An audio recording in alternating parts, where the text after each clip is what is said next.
Hi dear friends. അപ്പോൾ നമ്മൾ ഇന്ന് കാണാൻ പോകുന്നത് ഒരു കോഴിയടയാണ്. കോഴിയട എങ്ങനെ ഉണ്ടാക്കുന്നതെന്ന് കണ്ടു നോക്കാം. ഇത് ഒരുപാട് ദിവസം നമുക്ക് കേടാവാതെ സൂക്ഷിക്കാൻ പറ്റും. ഫ്രിഡ്ജിൽ വെക്കൊന്നും വേണ്ട. അതുപോലെ തന്നെ ഗൾഫിലൊക്കെ പോകുന്നവർക്ക് കൊടുത്തു വിടാനൊക്കെ പറ്റുന്ന നല്ലൊരു സ്നാക്കാണിത്. അപ്പോൾ ഇതിന് വേണ്ടിയിട്ടുള്ള ഇൻഗ്രീഡിയൻസ് എന്തൊക്കെയാണെന്ന് നോക്കാം. ഞാൻ ഇതിലേക്ക് 250 ഗ്രാം മൈദയാണ് എടുത്തിട്ടുള്ളത്. പിന്നെ വേണ്ടത് 250 ഗ്രാം ബോൺലെസ് ആയിട്ടുള്ള ചിക്കനാണ്. അത് ഞാൻ ഉപ്പും മഞ്ഞൾപ്പൊടിയും മുളക് പൊടിയും കൂടി ചേർത്ത് വേവിച്ചെടുത്തതാണ്. പിന്നെ ഒരു അരമുറി തേങ്ങ ചിരകിയത്, പിന്നെ മല്ലിച്ചപ്പ്, കറിവേപ്പില, ഒരു സവാള ചെറുതായിട്ട് അരിഞ്ഞത്, പിന്നെ ചെറിയൊരു കഷ്ണം ഇഞ്ചി, ഒരു 5-6 അല്ലി വെളുത്തുള്ളി കൂടി വേണം. പിന്നെ ഒരു 4 പച്ചമുളക് എടുത്തിട്ടുണ്ട്. പിന്നെ ഇത് ഗരം മസാലയാണ്, ഒരു സ്പൂൺ ഗരം മസാല വേണം. പിന്നെ ഒരു 1/2 സ്പൂൺ മഞ്ഞൾപ്പൊടി, ഒരു 1/2 സ്പൂൺ മുളക് പൊടി, പിന്നെ ഇതിനാവശ്യമുള്ള ഉപ്പ് കൂടി വേണം. ഇനി നമുക്ക് ഇതിലേക്ക് വേണ്ടിയിട്ടുള്ള പച്ചമുളകും ഇഞ്ചിയും വെളുത്തുള്ളിയും കൂടി ഒന്ന് ചതച്ചെടുക്കണം.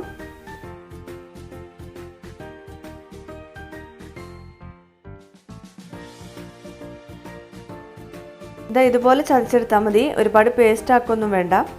ഇനി നമുക്ക് ഇതിലേക്കുള്ള ചിക്കൻ കൂടി ഇതുപോലെ ഒന്ന് ചതച്ചെടുക്കണം. ഞാൻ ബോൺലെസ് ആയിട്ടുള്ള ചിക്കനാണ് എടുത്തിട്ടുള്ളത്. അത് 250 ഗ്രാം ചിക്കനാണ് എടുത്തിട്ടുള്ളത്. എല്ലോട് കൂടി ചിക്കൻ എടുക്കുകയാണെങ്കിൽ നമുക്ക് ഇതിലേറെ വേണ്ടി വരും. ഇതുപോലെ ഒന്ന് ക്രഷ് ചെയ്തെടുത്താൽ മതി. ചെറിയ ചെറിയ പീസാക്കി എടുക്കണം. നമുക്ക് വലിയ പീസുകളൊന്നും ഇതിലുണ്ടാവരുത്. നമുക്കിതിലേക്ക് വേണ്ട തേങ്ങ കൂടി ഇതുപോലെ ഒന്ന് ക്രഷ് ചെയ്തെടുക്കണം.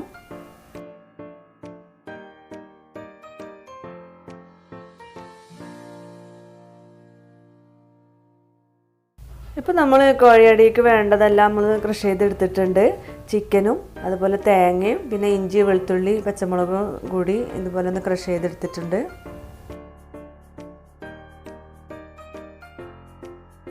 ഇനി നമുക്കിതിന് വേണ്ടിയിട്ടുള്ള മാവ് ഒന്ന് കുഴച്ച് വെക്കണം. അപ്പോൾ അതിന് വേണ്ടി 250 ഗ്രാം മൈദയാണ് ഞാൻ എടുത്തിട്ടുള്ളത്. ഇനി നമുക്കിതിലേക്ക് ആവശ്യത്തിനുള്ള ഉപ്പ് കൂടി ചേർത്ത് കൊടുക്കാം. അതിനുശേഷം ഒന്ന് മിക്സ് ചെയ്തെടുക്കണം.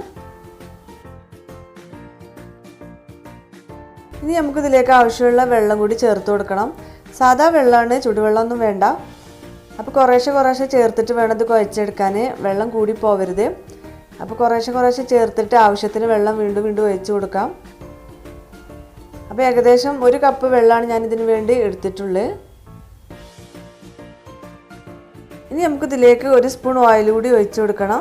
നല്ല സോഫ്റ്റായി കിട്ടാൻ വേണ്ടിയിട്ടാണ് ഇങ്ങനെ ഒഴിച്ച് കൊടുക്കുന്നത്. അതിനുശേഷം നന്നായിട്ട് കുഴച്ചെടുക്കണം.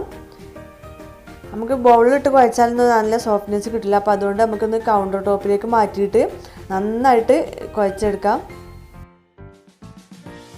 നമ്മൾ എത്രത്തോളം കുഴച്ചെടുക്കണോ അതിനനുസരിച്ച് നമ്മുടെ കോഴിയട നല്ല ക്രിസ്പി ആയിട്ട് കിട്ടും. അപ്പോൾ അതിന് വേണ്ടിയിട്ട് നന്നാക്കി കുഴച്ചെടുക്കണം. ഇപ്പോൾ നമ്മുടെ മാവ് ഏകദേശം ആയി വന്നിട്ടുണ്ട്, നല്ല സോഫ്റ്റ് ആയിട്ടുണ്ട്. ഇനി നമുക്കിതൊരു ബൗളിലേക്ക് മാറ്റിയിട്ട് അടച്ചു വെക്കാം. ഒരു അരമണിക്കൂർ അടച്ചു വെച്ചാൽ മതി. അപ്പോഴേക്ക് നമുക്കിതിന് വേണ്ടിയിട്ടുള്ള ഫില്ലിങ് റെഡിയാക്കാം. അപ്പോൾ അതിന് വേണ്ടിയിട്ട് ഞാനൊരു പാൻ അടുപ്പത്ത് വെച്ചിട്ടുണ്ട്. അതിലേക്ക് 2 ടേബിൾ സ്പൂൺ വെളിച്ചെണ്ണ ഒഴിച്ച് കൊടുക്കണം. അതിനുശേഷം നമുക്ക് അതിലേക്ക് സവാള ഇട്ട് കൊടുക്കാം. ഞാൻ ഒരു സവാളയാണ് എടുത്തിട്ടുള്ളത്. അത് ചെറുതായി അരിഞ്ഞതാണ്. നമ്മുടെ കോഴിയുടെ ഒരുപാട് ദിവസം കേടാവാതിരിക്കണമെങ്കിൽ അധികം സവാള ചേർക്കാതിരിക്കുന്നതാണ് നല്ലത്. ഒരു സവാള ചേർത്താൽ മതി. ഇനി ഇതിലേക്ക് നമുക്ക് ഇഞ്ചിയും വെളുത്തുള്ളിയും പച്ചമുളകും കൂടി ചതച്ച് വെച്ചത് കൂടി ഇട്ട് കൊടുക്കാം. ഇഞ്ചിയും വെളുത്തുള്ളിയുടെയൊക്കെ പച്ചമണം ഒന്ന് മാറുന്നത് വരെ നമുക്കിതൊന്ന് ഇളക്കി കൊടുക്കണം. അതൊന്ന് മൂത്ത് വന്നതിന് ശേഷം നമുക്കതിലേക്ക് ചതച്ച് വെച്ചിട്ടുള്ള തേങ്ങ കൂടി ചേർത്ത് കൊടുക്കാം. ഞാനൊരു അരമുറി തേങ്ങയാണ് എടുത്തിട്ടുള്ളത്. വലിയ തേങ്ങയാണെങ്കിൽ അരമുറി തേങ്ങയുടെ ആവശ്യമില്ല. എൻ്റെ ചെറിയ തേങ്ങ ആയിരുന്നു, അതുകൊണ്ടാണ് ഞാൻ അരമുറി എടുത്തത്. വലുതാണെങ്കിൽ നമുക്ക് കുറച്ച് കൊടുക്കാം. ഇനി ഇതിലേക്ക് നമുക്ക് കറിവേപ്പില ചെറുതായിട്ട് അരിഞ്ഞത് കൂടി ചേർത്ത് കൊടുക്കണം. കറിവേപ്പിലൊക്കെ കൂടുതലിടുമ്പോൾ അതിന് നല്ലൊരു ടേസ്റ്റാണ്. അതുപോലെ തന്നെ മല്ലിയിലയും നമുക്ക് കുറച്ച് കൂടുതലിട്ട് കൊടുക്കാം. ഞാനൊരു 1/4 കപ്പ് മല്ലിയില അരിഞ്ഞിട്ടിട്ടുണ്ട്. ഇനി അതിന് ശേഷം നമുക്ക് ഒരു 1/2 സ്പൂണ് മഞ്ഞൾപ്പൊടി കൂടി ചേർത്ത് കൊടുക്കണം. ഒരു 1/2 സ്പൂൺ മുളക് പൊടി കൂടി ചേർത്ത് കൊടുക്കാം. ഇനി ഇത് നന്നായിട്ടൊന്ന് മിക്സ് ചെയ്തെടുക്കണം. അതിനുശേഷം നമുക്കിതിലേക്ക് പാകത്തിന് ഉപ്പ് കൂടി ചേർത്ത് കൊടുക്കാം. ഉപ്പ് ഇതിലേക്കുള്ളത് മാത്രം ഇട്ട് കൊടുത്താൽ മതി. നമ്മൾ ചിക്കൻ വേവിച്ചപ്പോൾ ഉപ്പ് ചേർത്തിട്ടാണ് വേവിച്ചിട്ടുള്ളത്. അതുകൊണ്ട് ഇതിലേക്ക് മാത്രമുള്ളത് ഇട്ട് കൊടുത്താൽ മതി. ഇനി നമുക്ക് ചിക്കൻ കൂടി ചേർത്ത് കൊടുക്കാം. അതിനുശേഷം നമുക്ക് വേണമെന്നുണ്ടെങ്കിൽ ഉപ്പ് ചേർത്ത് കൊടുക്കാം പിന്നീട്. ഇനി ഇത് ചെറു തീയിലിട്ട് നന്നായിട്ട് ഇളക്കി കൊടുത്ത് വേവിച്ചുകൊണ്ടേ ഇരിക്കണം. ഇത് നമുക്ക് ഫുൾ ഫ്ലെയിമിലിട്ടാണ് വേവിച്ചെടുക്കാൻ പറ്റില്ല. ചെറിയ തീയിലിട്ട് തന്നെ ഇത് വേവിക്കണം. പെട്ടെന്നായി കിട്ടാൻ വേണ്ടിയിട്ട് നമ്മളിത് ഫുൾ ഫ്ലെയിമിലാക്കി വെച്ചാൽ പെട്ടെന്ന് കരിഞ്ഞു പോവുകയുള്ളൂ, വെന്ത് കിട്ടില്ല. അതുകൊണ്ട് ഇങ്ങനെ ക്രിസ്പിയായി കിട്ടണമെങ്കിൽ ലോ ഫ്ലെയിമിൽ തന്നെ ഇത് വേവിച്ചെടുക്കണം. ഇനി നമുക്കിതിലേക്ക് ഒരു സ്പൂണ് ഗരം മസാല കൂടി ചേർത്ത് കൊടുക്കാം. നല്ല ടേസ്റ്റ് ആയിട്ടത് കഴിക്കാൻ, നല്ല ക്രിസ്പി ആയിട്ടുള്ളൊരു ഇതാണ്. നമുക്കിത് പെട്ടെന്ന് ഉണ്ടാക്കിയെടുക്കാൻ പറ്റില്ലെങ്കിലും ഇത് ഉണ്ടാക്കി വെച്ചാൽ കുട്ടികൾക്കൊക്കെ ചായക്കൊക്കെ കൊടുക്കാൻ നല്ലൊരു സ്നാക്കാണ്. അവർക്കൊക്കെ നല്ല ഇഷ്ടമാണിത്. നമ്മളിത് ഒരുപാട് ദിവസത്തിന് വിചാരിച്ച് ഉണ്ടാക്കി വെച്ചിട്ടൊന്നും കാര്യമില്ല. കുട്ടികളത് 2 ദിവസം കൊണ്ട് തന്നെ തീർത്ത് തന്നോളും.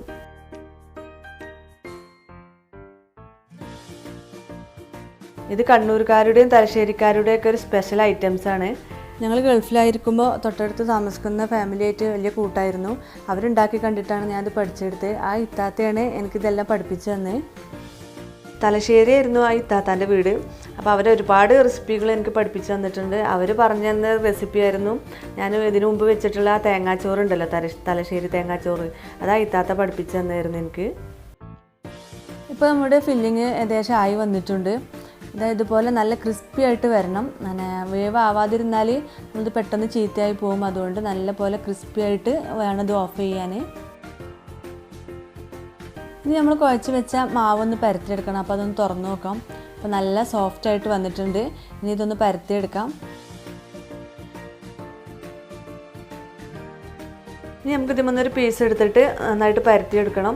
കുറച്ച് പൊടി കൂടി തൂവി കൊടുത്തതിന് ശേഷം പരത്തിയെടുത്താൽ മതി. കൗണ്ടർ ടോപ്പിൽ ഇട്ടിട്ട് നന്നാക്കി പരത്തിയെടുക്കണം. നല്ല തിന്നായിട്ട് പരത്തിയെടുത്താൽ മതി. നല്ല തിന്നായിട്ട് തന്നെ പരത്തിയെടുക്കണം. കട്ടി കൂടി പോയാൽ നമ്മുടെ കോഴിയുടെ നല്ല ക്രിസ്പി ആയിട്ട് കിട്ടില്ല. അതുപോലെ തന്നെ ഉള്ളു വേവാനും പ്രയാസമായിരിക്കും. അതുകൊണ്ട് നല്ല തിന്നായിട്ട് തന്നെ പരത്തിയെടുക്കണം. അപ്പോൾ ഞാനിതാ ഇതുപോലെ വലുതാക്കി പരത്തിയെടുത്തിട്ടുണ്ട്. ഒരു ആവശ്യത്തിനുള്ള കട്ടിയാണിതുള്ളത്. പറ്റ തിന്ന് പറഞ്ഞാൽ നമുക്ക് തെളിഞ്ഞ് കാണുന്ന രീതിയിലാവും ചെയ്യരുത്. എന്നാൽ ആവശ്യത്തിന് തിന്നാവും വേണം. ഇതുപോലെ ഒരു പാത്രത്തിൻ്റെ മൂടി വെച്ചിട്ടോ അല്ലെങ്കിൽ ചെറിയ ടിഫിൻ ബോക്സിൻ്റെ ഇത് വെച്ചിട്ടോ നമുക്കിത് കട്ട് ചെയ്തെടുക്കാം. നമുക്ക് എത്ര വലിപ്പമുള്ള അടയാണ് ആവശ്യം വെച്ചാൽ അതിനനുസരിച്ചുള്ള മൂടി വെച്ചിട്ടാണ് നമുക്കിത് കട്ട് ചെയ്തെടുക്കേണ്ടത്. ഇനി ഈ മാവ് ഒന്നുകൂടി പരത്തിയെടുക്കാവുന്നതാണ്. കുഴച്ച് വെച്ച മാവിൻ്റെ പകുതിയാണ് ഞാനിതിന് എടുത്തിട്ടുണ്ടായിരുന്നത്. അപ്പോൾ അതിൽ നിന്ന് എനിക്ക് ഇത്രയും അട ഉണ്ടാക്കാനുള്ള കിട്ടിയിട്ടുണ്ട്. ഇതൊരു 25-26 അട ഉണ്ടാക്കാനുള്ളതുണ്ടാവും.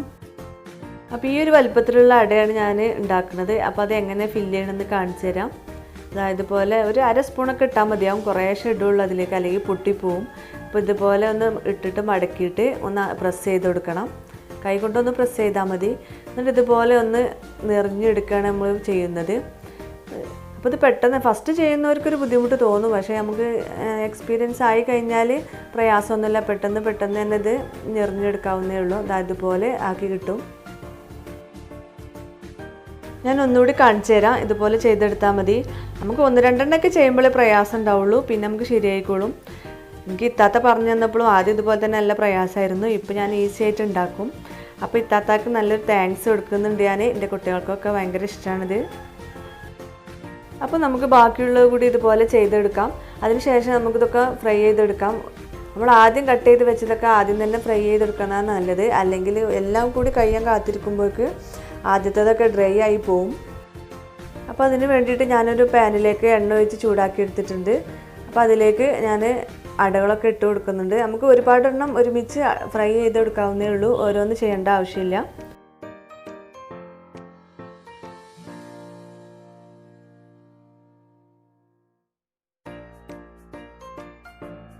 അപ്പോൾ ഇതിൻ്റെ ഒരു ഭാഗം ഒന്ന് ആയി കഴിഞ്ഞാൽ നമുക്കിതൊന്ന് തിരിച്ചിട്ട് കൊടുക്കണം. അപ്പോൾ ഇത് അടുപ്പത്ത് വെച്ചിട്ട് നമുക്ക് എങ്ങോട്ടും പോകാനൊന്നും പറ്റില്ല. അപ്പോൾ പെട്ടെന്ന് കരിഞ്ഞു പോകും. അതുകൊണ്ട് ഇതിൻ്റെ അടുത്ത് തന്നെ എപ്പോഴും നിന്നിട്ട് തന്നെ നമുക്ക് ഇളക്കി കൊടുത്തുകൊണ്ടേ ഇരിക്കണം. പിന്നെ ലോ ഫ്ലെയിമിലിട്ട് വേവിച്ചെടുക്കണം. അല്ലാഞ്ഞാൽ ഉള്ളു ഫ്രൈ ആവില്ല. പിന്നെ മസാലയൊക്കെ വെന്തതായതുകൊണ്ട് നമുക്കിത് ഉള്ളു ഒരുപാട് വേവിക്കേണ്ട ആവശ്യമൊന്നുമില്ല. പക്ഷേ ലോ ഫ്ലെയിമിലിട്ട് തന്നെ വേവിക്കണം. അല്ലെങ്കിൽ ഇത് പെട്ടെന്ന് കരിഞ്ഞു പോവുകയുള്ളൂ, ക്രിസ്പി ആയിട്ട് കിട്ടില്ല.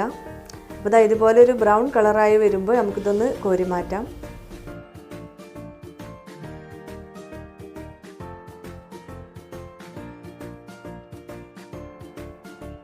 അപ്പോൾ ബാക്കിയുള്ളത് കൂടി ഇതുപോലെ നമുക്ക് ഫ്രൈ ചെയ്തെടുക്കാം. അപ്പോൾ 2-3 ആളൊക്കെ കൂടിയിട്ടാണ് നമ്മളിത് ചെയ്യുന്നതെങ്കിൽ നമുക്കിത് പെട്ടെന്ന് തന്നെ ചെയ്തെടുക്കാവുന്നേ ഉള്ളൂ. ഒരുപാട് ടൈമൊന്നും ആവശ്യമില്ല. പക്ഷെ നമ്മൾ ഒറ്റയ്ക്ക് ചെയ്യുകയാണെങ്കിൽ ഒരുപാട് ടൈം വേണ്ടി വരും. അപ്പോൾ ഇത് പലരും ചെയ്തതായതുകൊണ്ട് പല ഷേപ്പാണ്. എൻ്റെ കുട്ടികളും ഞാനും ഒക്കെ പാടെ കൂടിയിട്ട് ചെയ്തെടുത്താണ്. അതുകൊണ്ട് പല ഷേപ്പായിരിക്കും. അപ്പോൾ ഒരു 250 ഗ്രാം മൈദ വെച്ചത് ചെയ്തിട്ട് എനിക്ക് ഒരു 100ഓളം അട കിട്ടിയിട്ടുണ്ട്. അപ്പോൾ നമുക്ക് ഈ ഇതേപോലത്തെ ചെറുതാണെങ്കിൽ നമുക്ക് ഇത്രയും അട കിട്ടും, വലുതാണെങ്കിൽ എണ്ണം കുറയുകയും ചെയ്യും. അപ്പോൾ നല്ല ടേസ്റ്റി ആയിട്ടുള്ളൊരു സ്നാക്കാത്. അപ്പോൾ എല്ലാവരും ഒന്ന് ട്രൈ ചെയ്ത് നോക്കണം. ഇഷ്ടമായാലും എല്ലാവർക്കും ഷെയർ ചെയ്ത് കൊടുക്കണം. അതുപോലെ തന്നെ എൻ്റെ ചാനലിൽ നിന്ന് സബ്സ്ക്രൈബ് ചെയ്യണം. അപ്പോൾ മറ്റൊരു വിഭവമായിട്ട് ഞാൻ വീണ്ടും വരാം. അതുവരേക്കും ബൈ.